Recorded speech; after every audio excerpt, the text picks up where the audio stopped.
rappelé hier soir, le phénomène du transhumanisme est une des nombreuses manifestations visibles des maux cachés dont souffre notre époque. Et malgré son caractère très nouveau, ce même phénomène du transhumanisme révèle au grand jour les enjeux véritables d'un mouvement de fond déjà très ancien qui est né à la fin du Moyen-Âge. On pourrait résumer la situation en disant que le transhumanisme illustre ce qu'il est désormais convenu d'appeler la post-modernité. Or, parmi les principes à la base de cette culture postmoderne, et donc à la base du transhumanisme, l'un des plus fondamentaux et des plus influents, le principe peut-être sur lequel reposent en définitive tous les autres principes du transhumanisme et donc de la culture postmoderne, ce principe sans principe, pourrions-nous dire, se résume en une affirmation toute simple et en apparence un peu caricaturale: la science a réponse à tout. À l'évidence, bien sûr, on concédera volontiers que la science n'est pas la seule à dire quelque chose sur le monde et sur l'homme. Les grandes religions, les philosophies ou les arts véhiculent sans aucun doute une vision des choses qui leur est propre. Ces différents domaines, chacun à leur manière, prétendent apporter des lumières sur ce qu'est l'homme, ou pour le moins, sur ce qu'il devrait être. Néanmoins, en postmodernité, tous ces discours, donc ces discours des religions, des philosophies, des arts, ne sont considérés que comme des opinions relatives, lesquelles fluctuent en fonction des personnes et des aires culturelles. Selon une formule bien répandue aujourd'hui, nous vivons désormais au sein d'une société liquide, dans laquelle tout ce qui paraissait autrefois certain et définitif, solide, a laissé la place à un flux incessant d'opinions de toutes sortes, dont aucune n'est jugée capable de l'emporter sur les autres. Tout compte fait, la culture postmoderne est donc née d'une sorte de désespoir souvent inavoué, celui de la vérité. Les grandes questions de l'existence, qu'est-ce que l'homme, que dois-je faire pour être heureux, que puis-je espérer, sont désormais sans véritable réponse. Mais si notre époque désespère de la vérité, il reste cependant un domaine qui résiste encore et toujours à la lame de fond de la critique postmoderne, et ce domaine est celui de la science. C'est prouvé scientifiquement est une petite phrase qui produit toujours son effet dans les discussions. C'est prouvé scientifiquement vient clore le conflit des opinions contradictoires et apporte une lumière censée définitive, certaine et exhaustive. Ainsi, dans les imaginaires, la blouse blanche du scientifique aura remplacé la blanche soutane du pape, la science exerçant sur nos esprits une sorte de magistère comparable à celui du pape. Donc si la foi en la vérité a disparu, il reste que la foi en la science semble bien l'avoir remplacée. Comme je le disais à l'instant, un tel état d'esprit a indéniablement contribué à la naissance du transhumanisme. Un signe nous en est donné lorsque, d'occasion, les transhumanistes viennent à essuyer certaines critiques de la part de philosophes ou d'hommes de foi. Les réponses des partisans du transhumanisme fusent alors souvent dans le même sens. Est-ce que les valeurs au nom desquelles vous émettez des réserves sur le transhumanisme seraient elles-mêmes scientifiques? Autrement dit, au nom de quoi voulez-vous arrêter l'évolution de la science? La science aurait-elle quelque chose à recevoir d'une instance non scientifique? Ne serait-ce pas là une sorte d'ingérence, une dangereuse remise en cause de la liberté souveraine du scientifique? En somme, quelque chose d'universellement vrai peut-il nous être donné en dehors de la science? Celle-ci n'est-elle pas la seule source de connaissances vraiment légitime en ce qui concerne les réalités de cette terre? Cela étant dit, nous comprenons qu'avant même de pointer les erreurs du transhumanisme et de faire valoir au nom de la raison et de la foi une vision alternative de l'homme, ce que nous ferons dans la suite de notre session, il convenait préalablement de s'interroger sur les richesses et les limites du discours scientifique. Bref, il s'agira pour nous de montrer pourquoi la science, malgré son pouvoir explicatif réel, n'a pas réponse à tout comme le prétendent les transhumanistes. En effet, sans cet effort de délimitation des méthodes, tout ce que nous pourrions affirmer au sujet du monde et de l'homme n'aurait que peu de prise sur un esprit postmoderne. Notre question sera donc assez simple. La science a-t-elle réponse à tout? Et par conséquent, l'homme se réduit-il à ce que la science nous en dit?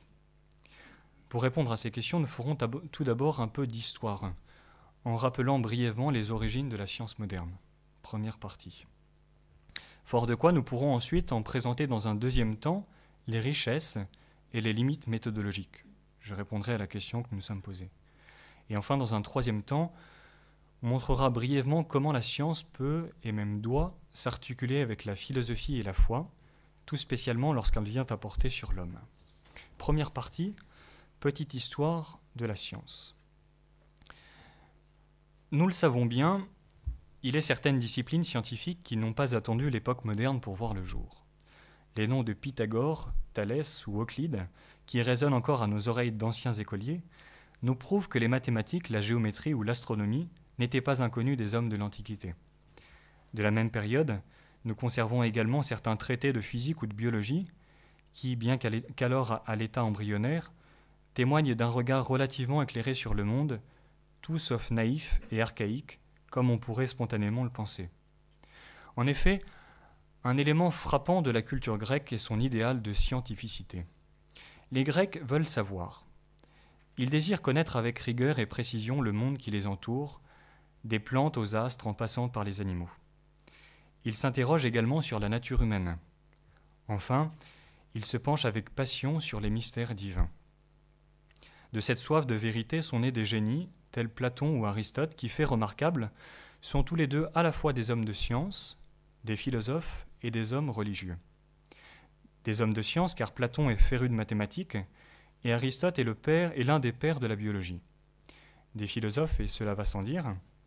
Des hommes religieux, enfin, car l'un et l'autre cherchent à connaître le divin, à communier avec lui, par le biais de la philosophie, mais aussi par celui des mythologies et des cultes païens. Mais ce n'est pas tout. Scientifiques, philosophes et religieux, Platon et Aristote ne confondent pourtant pas ces trois domaines. Ou pour le dire autrement, nos deux auteurs savent faire la part des choses entre ce qui relève des sciences mathématiques et des sciences de l'observation d'une part, et ce qui relève de la philosophie et des révélations païennes de l'autre. Car pour eux, chaque discipline possède sa méthode propre et son autonomie. Par exemple, pour Aristote, on ne s'interroge pas sur l'existence de Dieu comme on poserait un problème de mathématiques. Ou, autre exemple, la vie animale n'est pas adéquatement décrite par la géométrie. Ou, dernier exemple, le propre de l'homme ne se donne pas à connaître par un calcul de poids et de mesure, etc. Ainsi, parce que les méthodes de la géométrie, des mathématiques et de la philosophie sont différentes, celles-ci conduisent à des résultats différents. Dans certains cas, une chose ne peut être étudiée que par une seule ou deux disciplines. C'est le cas par exemple des êtres mathématiques. Dans certains cas, une chose ne peut être étudiée, dans certains autres cas, certaines choses, du fait de leur particulière complexité, doivent être envisagées par plusieurs disciplines à la fois, qui chacune à leur manière contribuent à l'éclairer sous un jour différent. Ainsi, tout particulièrement, les Grecs considèrent que l'homme déborde, de par sa richesse et sa complexité, les sciences de l'observation. Ces dernières nous disent bien quelque chose de juste sur la personne humaine dans sa corporéité. Mais cependant, la nature de l'homme n'est pas entièrement révélée par la médecine, bien que pour les anciens, ce qu'écrit un Hippocrate au sujet du corps humain est juste. Étant doué d'un corps, mais aussi d'une âme rationnelle, l'homme est donc plus que l'organisme décrit autrefois par Hippocrate. Par conséquent, la personne humaine doit également faire l'objet d'une investigation philosophique et, pour les Grecs, d'une révélation du divin. Bref, science, philosophie et spiritualité doivent pour les Grecs agir de concert afin de révéler l'homme à lui-même. Absolutiser l'un de ces trois domaines du savoir au détriment des autres conduirait à amputer l'homme de l'une de ses dimensions et par conséquent à en présenter une vision faussée. La vision grecque des choses n'était certes pas parfaite, mais tout bien considérée, elle se rapprochait étonnamment de celle qu'apportera la révélation de l'Ancien et du Nouveau Testament. Pour les chrétiens, l'homme est un être aux frontières du corporel et du spirituel, du créé et du divin, du temporel et de l'éternel, un être aux frontières. De par son corps, l'homme est situé aux confins du monde animal. De par son esprit, il se tient au seuil du monde angélique. À l'image de Dieu, l'homme n'en demeure pas moins une faible réalité matérielle, soumise aux lois qui s'appliquent au corps vivant. Enfin, la personne est le sommet de la création, mais elle est cependant une créature et non le créateur. Corps, âme et image de Dieu, le phénomène humain ne peut donc être décrit dans sa complexité par une seule discipline. Donc, à l'époque médiévale, la médecine, la philosophie et la théologie s'évertuent toutes à dire quelque chose de ce mystère profond qu'est l'homme. La médecine et les quelques sciences d'observation que connaissent les médiévaux l'expliquent dans sa dimension corporelle. La philosophie démontre que le corps humain est le siège d'une âme dont les facultés sont la sensibilité, l'intelligence et la volonté. La théologie, enfin, nous fait pénétrer dans l'intelligence de ce que Dieu nous a révélé sur l'homme en son Fils Jésus-Christ, le Verbe incarné et donc l'homme parfait. En résumé, chez les médiévaux comme chez les Grecs, science, philosophie et théologie ne s'opposent pas, mais se complètent. Elles s'agencent les unes aux autres dans un édifice doctrinal hiérarchisé, offrant une vision unifiée de la nature, de l'homme et de Dieu, laquelle est fondée sur la foi et sur la raison. Pour prendre une image, regardez nos cathédrales. Vous voyez, sur la façade de nos cathédrales, on trouve à la fois la nature, l'homme, Dieu, et on montre l'harmonie qui existe entre ces trois dimensions. Et chez les médiévaux, c'est une idée récurrente. Les sommes de théologie sont construites un peu à la manière de nos cathédrales. Tout est unifié parce que Dieu est le créateur de tout. Les sciences dites modernes, qui naissent à la fin de la Renaissance, vont provoquer une révolution absolument extraordinaire. La grande innovation d'un Galilée n'est certes pas de recourir à des expérimentations. Cela, en un sens, les Grecs ou les médiévaux le faisaient déjà. Galilée innove plutôt en posant les deux fondements à la base de toutes les sciences modernes. Le premier est la mathématisation de l'expérience, le second est la méthode analytique. Arrêtons-nous sur chacun d'entre eux. Tout d'abord, la mathématisation de l'expérience. Galilée, dans son génie, comprend que les sciences de l'observation dites empiriques, dont la physique est comme la reine ou le paradigme, ne pourront gagner en précision et en efficacité que si elles emploient un bon outil. Pour Galilée, ce bon outil est la géométrie et l'algèbre. Le savant italien se donne donc pour projet de traduire ses expériences du monde sensible en un langage mathématique, soit en un ensemble de nombres et de figures. Ce faisant, il dote la science d'un langage clair, rigoureux, objectif et universel. D'ailleurs, ces découvertes dans le domaine de l'astronomie suffisent à prouver l'efficacité redoutable de sa nouvelle méthode. Parce que le monde a été écrit par le Créateur en un langage mathématique, la science devra donc désormais s'appuyer sur des faits d'expérience, mesurés par des instruments de mesure précis, lesquels ne laissent place à aucune ambiguïté possible. Ces instruments de mesure nous donneront des informations absolument indubitables sur les réalités naturelles. Néanmoins, le prix à payer exigé par cette nouvelle science est l'abandon de notre manière habituelle de considérer le monde, manière habituelle qu'on appelle l'expérience commune.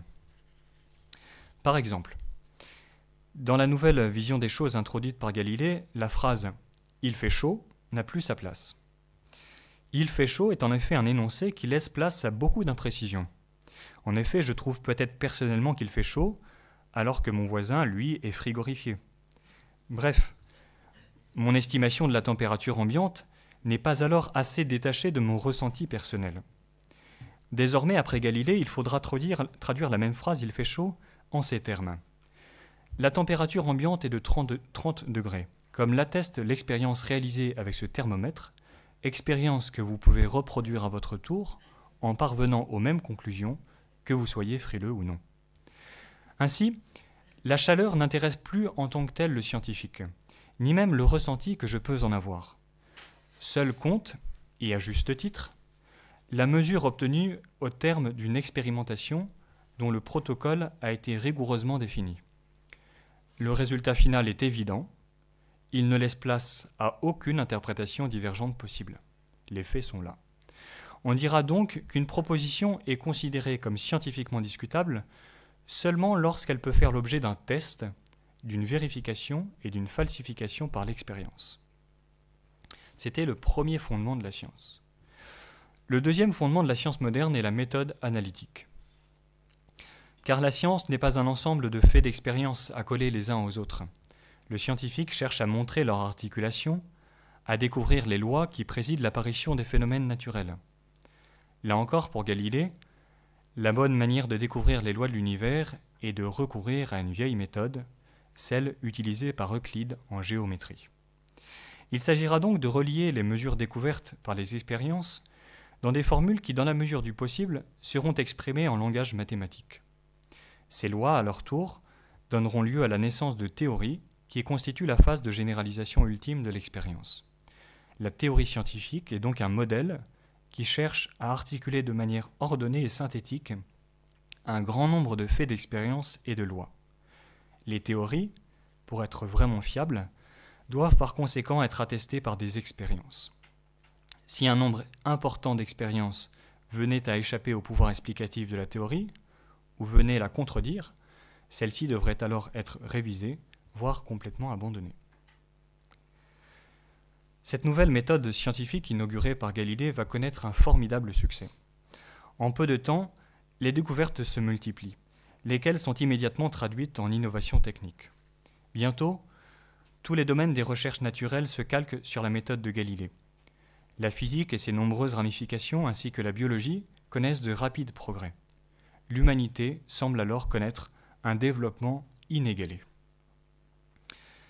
Bien évidemment, une telle révolution ne pouvait pas ne pas toucher également la vision que l'homme se fait de lui-même. Car désormais, on applique y compris à l'homme la méthode galiléenne. Le résultat d'une telle entreprise est assez paradoxal, car autant les victoires de la science manifestent la grandeur de la raison humaine, autant plus la science approfondit sa connaissance de l'homme, plus l'homme semble rapetissé et humilié par elle. Alors prenons quelques exemples pour illustrer ce paradoxe. Au XVIIe siècle, l'héliocentrisme atteste, donc l'héliocentrisme, le Soleil qui est au centre, atteste que la Terre et l'homme ne sont plus le centre de l'univers. L'homme n'est donc qu'une petite parcelle de l'univers, parcelle minuscule. Pour Descartes, puis les savants du XVIIIe siècle, le corps humain n'est qu'une machine, semblable en cela à tous les autres corps vivants. C'en est donc fini de la vision traditionnelle du corps humain, prodige du cosmos pour les Grecs et temple de l'Esprit Saint pour les chrétiens. Bientôt, certains biologistes post-darwiniens soutiennent que l'esprit humain, qui semblait distinguer l'homme de tous les animaux, ne serait qu'une évolution de la matière. Les sciences humaines du XIXe siècle, quant à elles, présentent la liberté humaine comme une chimère, l'homme étant mu pour Freud par ses instincts. Ou, dernier exemple, certains spécialistes du comportement animalier, ce qu'on appelle les éthologues, affirment aujourd'hui que ce qui paraissait comme des spécificités humaines indubitables, à savoir le langage humain, la capacité de conceptualiser ou encore celle de développer une vie sociable, seraient en fait partagées également par les grands primates, les fameux bonobos. On pourrait donc résumer cette situation paradoxale en affirmant que plus la science se penche sur l'homme, plus l'homme semble devenir une énigme. Son corps, son intelligence, sa volonté libre et sa capacité d'aimer, qui semblaient jusqu'alors constituer ses caractéristiques propres et la racine de sa dignité, tout cela est remis en question. Alors qu'est-ce qui nous reste ? Ne nous reste alors qu'une somme impressionnante et fascinante d'informations sur le corps humain, lesquelles s'avèrent toutefois incapables de manifester sa véritable spécificité. La remise en cause de la science est d'autant plus radicale que son développement s'accompagne de l'éviction progressive de la révélation chrétienne et de la philosophie. Le drame se joue en deux actes. Acte premier. Le XVIIIe siècle expulse la révélation chrétienne et la théologie en dehors du domaine de la raison. Ou, autrement dit, la foi et la réflexion chrétienne sont considérées comme opposées à l'esprit vraiment scientifique. Vous savez comment Voltaire signait ses lettres ? Écrasons l'infâme, parlant de l'Église. C'est, nous le savons, une position défendue par les philosophes des Lumières, qui séparent radicalement la foi et la raison, qui, bon an mal an, étaient jusqu'alors unis. La théologie n'a donc plus rien à dire de sérieux sur l'homme. Acte 2. À partir de la même période, soit les XVIIe et XVIIIe siècles, la philosophie entre en crise et vient peu à peu à douter de ses capacités à dire le vrai, jusque finalement à douter complètement de l'existence d'une vérité universelle et objective. Sans entrer dans le détail de cette triste histoire, on en retiendra que, en fin de compte, la crise de la philosophie aura contribué à appuyer définitivement l'idée que la science est la seule instance capable de nous donner sur le monde et sur l'homme une information vraiment fiable et rationnelle. Bref, le légitime développement de la science s'est accompagné du développement moins légitime, ce qu'on appelle le scientisme, à savoir l'idée que seules les sciences expérimentales sont capables de fournir une connaissance objective de l'univers et de l'homme. Science, scientisme. Nous retrouvons ici la conception du monde partagée par nos chers transhumanistes. Pour ces derniers, l'homme se réduit à ce qu'en disent les hommes de science. Soit, pour le physicien ou l'ingénieur, un assemblage particulièrement complexe d'atomes ou de composants élémentaires. Ou, pour le biologiste, un organisme vivant exceptionnellement évolué. Ou, pour les neurologues, un complexe d'interactions nerveuses, lesquelles se réduisent à des impulsions électriques. Donc, pour les uns comme pour les autres, l'homme n'est qu'une réalité matérielle qui ne diffère des autres réalités matérielles que par sa particulière complexité. Les distinctions autrefois jugées fondamentales entre les êtres inanimés, les végétaux, les animaux et l'homme paraissent inutiles, voire fausses. Finalement, les choses n'ont plus de nature, mais diffèrent entre elles uniquement par leurs propriétés matérielles et structurelles. Au résultat des courses, le scientisme semble donc l'avoir emporté de loin sur la vision de l'homme véhiculée par la philosophie antique et par la théologie chrétienne. L'homme n'est plus un mystère à contempler, mais une réalité matérielle comme les autres, laquelle peut être transformée et améliorée à notre guise. C'est la position des transhumanistes. Nous voilà donc parvenus à la fin de notre première partie. Maintenant, posons-nous la question que nous avons soulevée en introduction. La science a-t-elle réponse à tout ? Si nous nous en tenons à la position scientiste, la réponse est évidemment oui. C'est d'ailleurs l'avis d'une grande majorité de nos contemporains, y compris même de certains catholiques, qui pensent que la foi ne répondrait qu'à la question du pourquoi des choses, leur finalité, la fin du monde en gros, en conséquence de quoi la science posséderait le monopole du reste de la rationalité.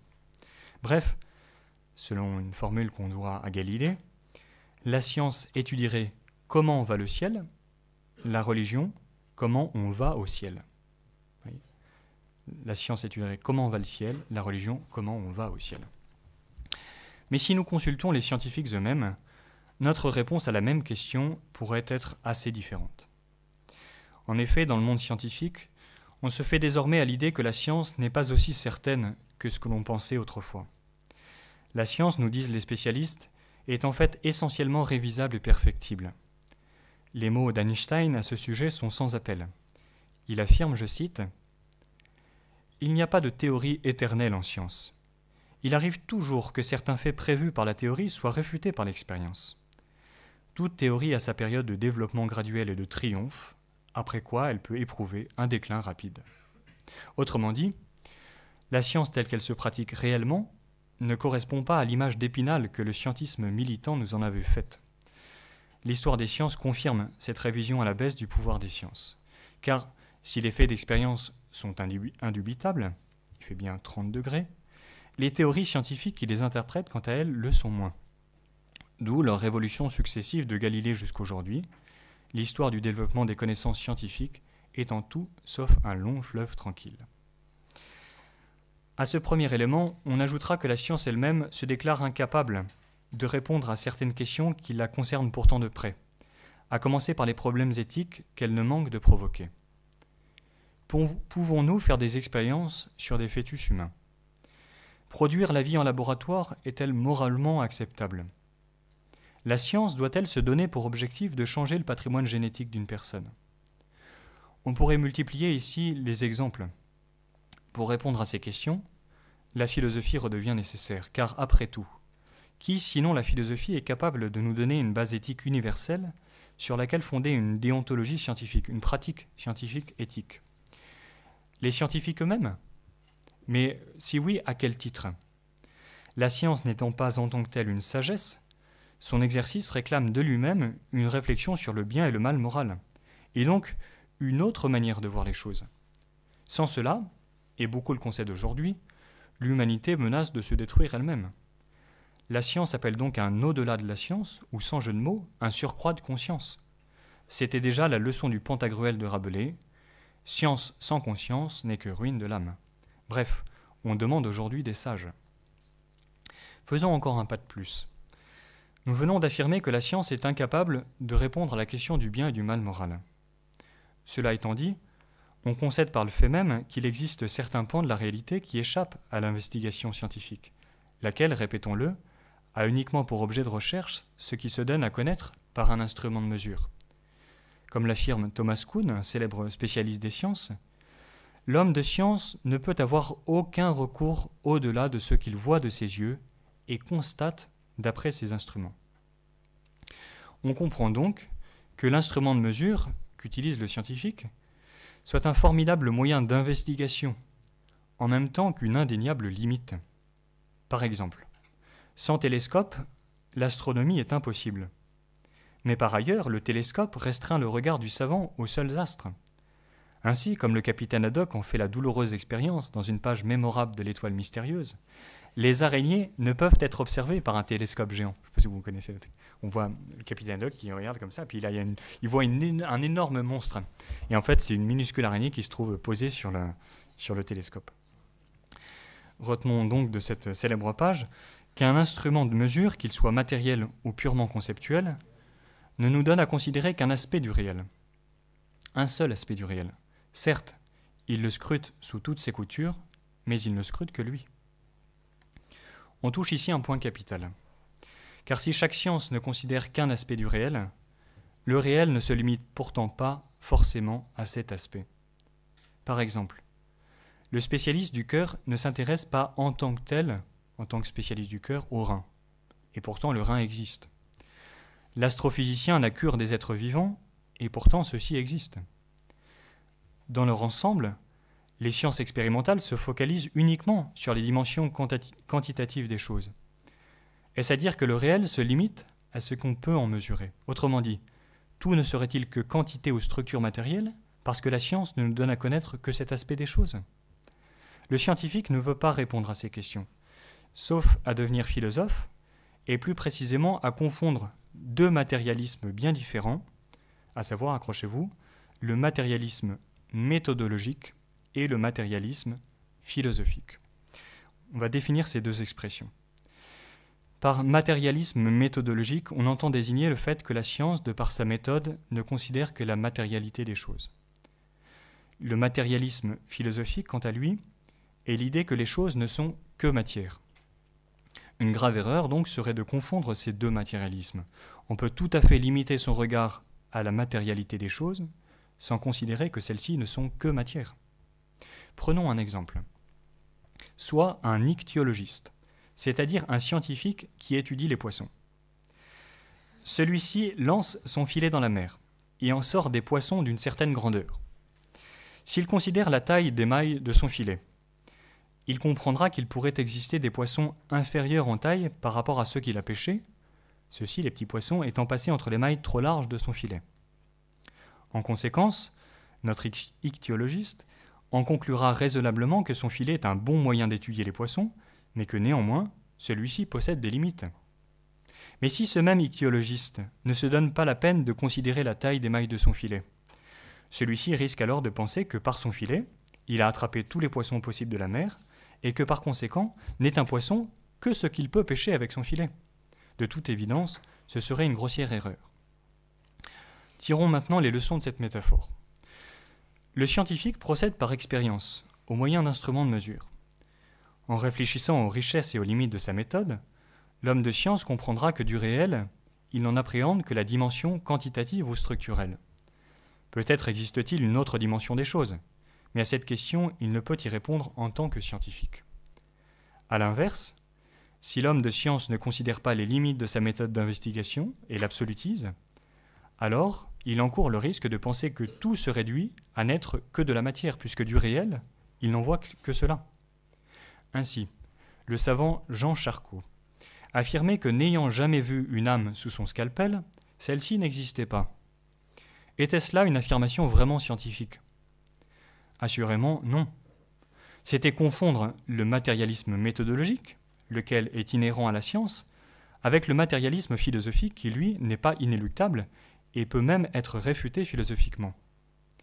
Dans le propos de Charcot rapporté à l'instant, ce glissement entre ces deux matérialismes est évident. Bien souvent, celui-ci constitue malheureusement une pétition de principe dans la bouche de nombreux philosophes et de scientifiques. Mais alors, diront certains, quelle dimension de la réalité échappe à la science ? Qu'est-ce que la science ne peut observer ? Les réalités surnaturelles ? Les miracles ? Les anges ? Dieu ? Oui, assurément, comme nous l'enseigne la révélation chrétienne, mais pas que cela. En effet, concernant les choses qui composent notre univers, l'homme tout particulièrement, la science ne nous dévoile également pas tout. Écoutons une nouvelle fois Galilée pour le saisir. Dans une lettre qu'il écrit au savant Marc Welser, celui-ci dévoile le fond de sa nouvelle méthode. Galilée propose à son ami une alternative entre deux manières d'envisager le réel. Je le cite. « Dans nos recherches, soit nous tentons de pénétrer l'essence vraie et intrinsèque des substances naturelles, soit nous nous contentons de quelques-unes de leurs propriétés. Je tiens à la première chose, donc la recherche de l'essence vraie et intrinsèque des substances, pour impossible, pour les substances élémentaires proches comme pour les lointaines choses célestes. Nous voici maintenant parvenus au cœur de notre propos. Car, comme l'attestent très clairement ces mots de Galilée, les sciences expérimentales ne considèrent pas l'essence, la nature ou la substance des choses, ces trois mots étant pris ici dans un sens équivalent.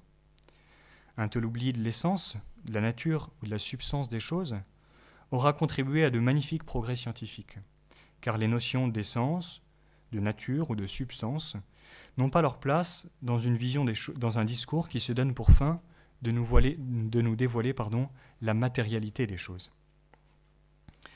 La nature est l'être des choses tel qu'il nous est connu par une expérience commune, qui déborde le seul aspect matériel de la réalité.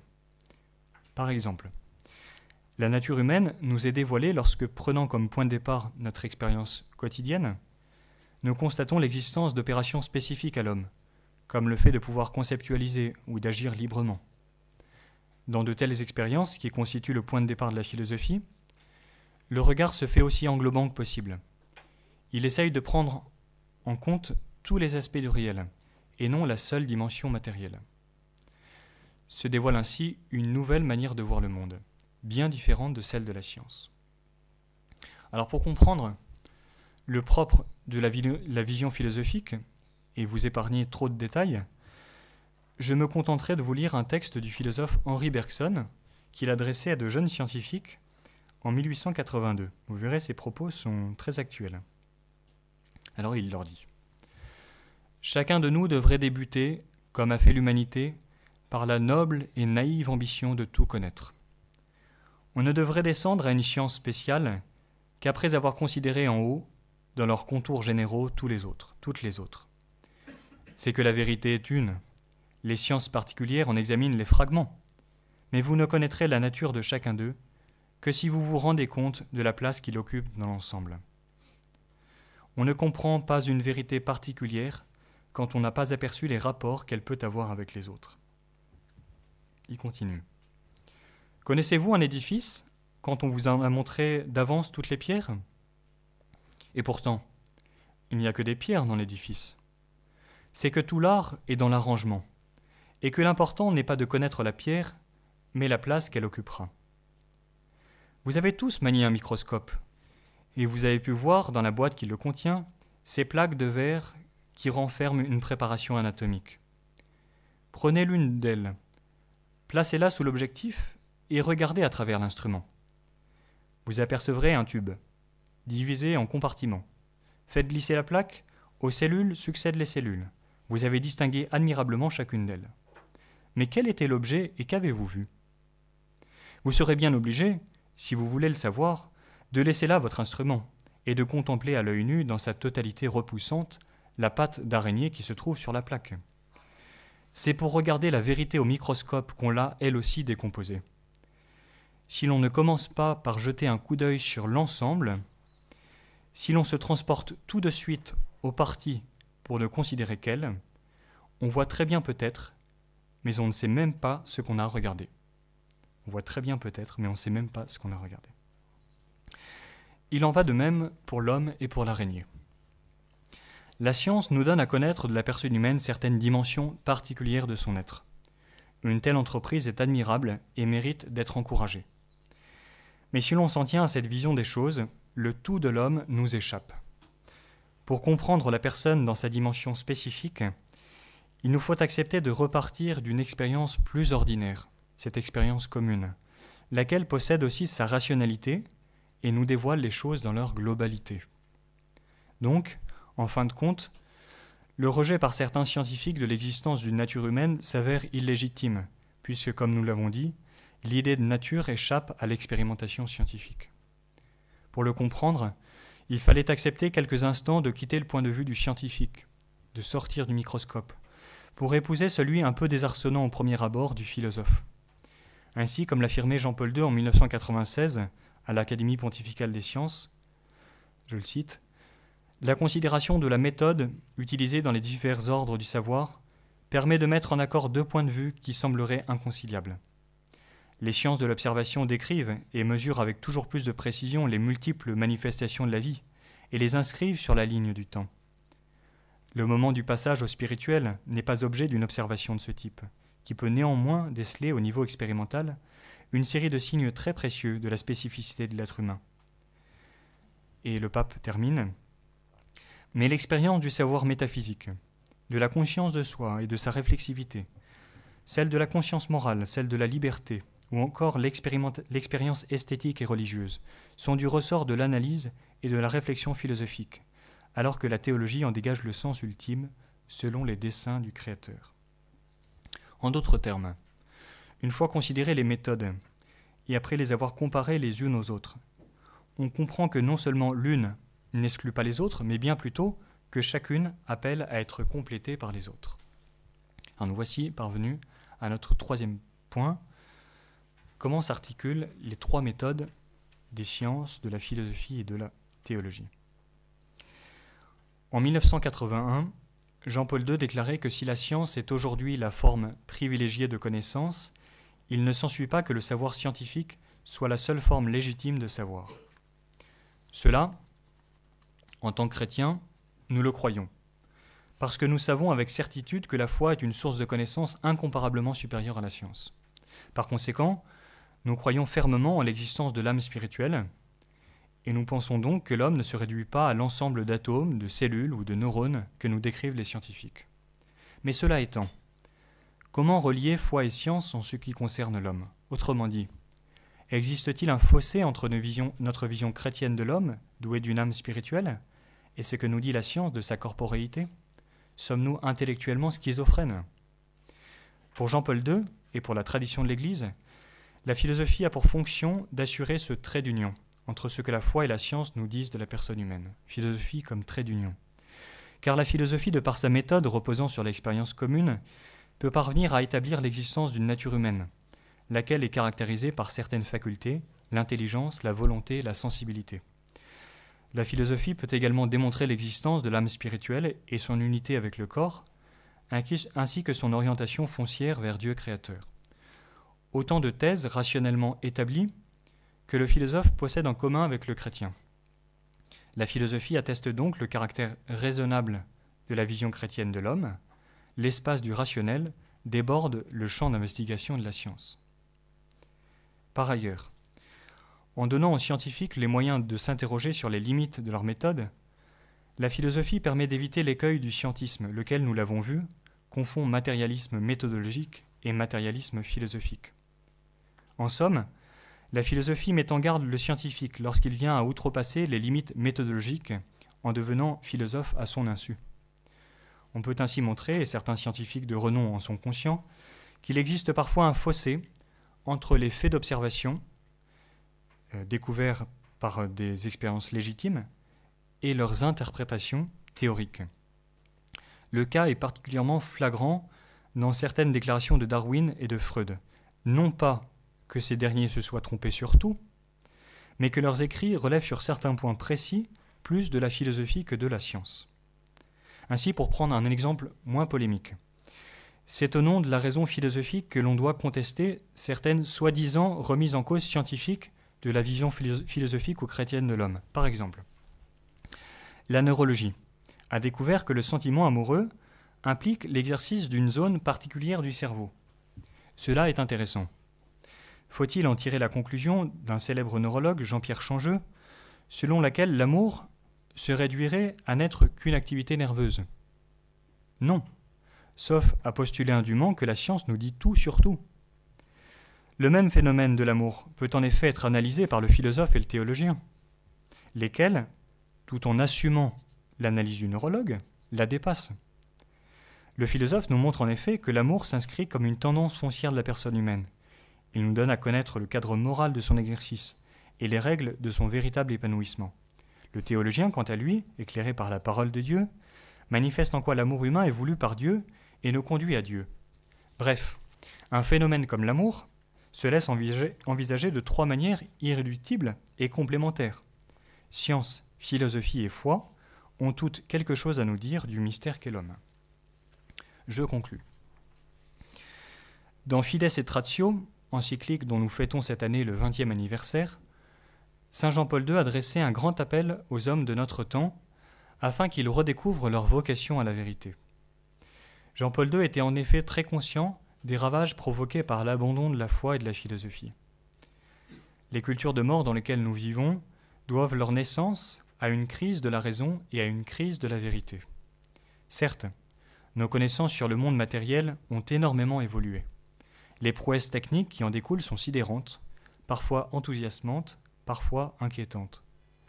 Mais il nous manque cruellement la sagesse, soit un regard qui sait envisager les choses dans leur nature et leurs limites intrinsèques, à la lumière de leurs causes les plus universelles. La science, cela étant dit, n'est pas pour autant à dénigrer ni à rejeter, mais il faut cependant affirmer avec la plus grande force que le scientisme conduit à présenter de l'homme une vision faussée. J'achèverai ce propos par une petite histoire. Takashi Nagai était médecin-chercheur dans le service de radiologie de Nagasaki en 1945. Authentique chrétien, philosophe à ses heures, il était également un scientifique qui aimait passionnément ses recherches, dont il voyait les nombreuses retombées médicales bienfaisantes pour l'humanité. Lorsque la bombe nucléaire est tombée sur sa ville, son hôpital a été presque entièrement soufflé.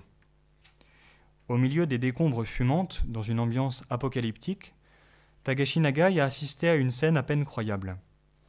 Ses collègues chercheurs qui avaient survécu à la bombe étaient en effet joyeux et enthousiastes, car, affirmait-il, le rayonnement radioactif provoqué par la bombe nucléaire avait créé des conditions d'expérimentation absolument inédites, lesquelles laissaient présager de nouvelles découvertes scientifiques très intéressantes. Pour Takashi Nagai, de tels propos tenus dans les décombres de Nagasaki et en présence du sang de tant de victimes étaient comme une nouvelle bombe. La leçon de cette petite histoire est claire. Laissée à ses seules limites et ainsi absolutisée, l'intelligence scientifique conduit fatalement à la folie et au pire cauchemar. Mais associée à la recherche de la sagesse, la science peut également conduire à de magnifiques réalisations. Notre époque est à la croisée des chemins. Elle doit aujourd'hui faire son choix entre ces 2 manières d'envisager la science. Sans exagération, nous pouvons dire qu'il s'agit là d'une question de vie ou de mort.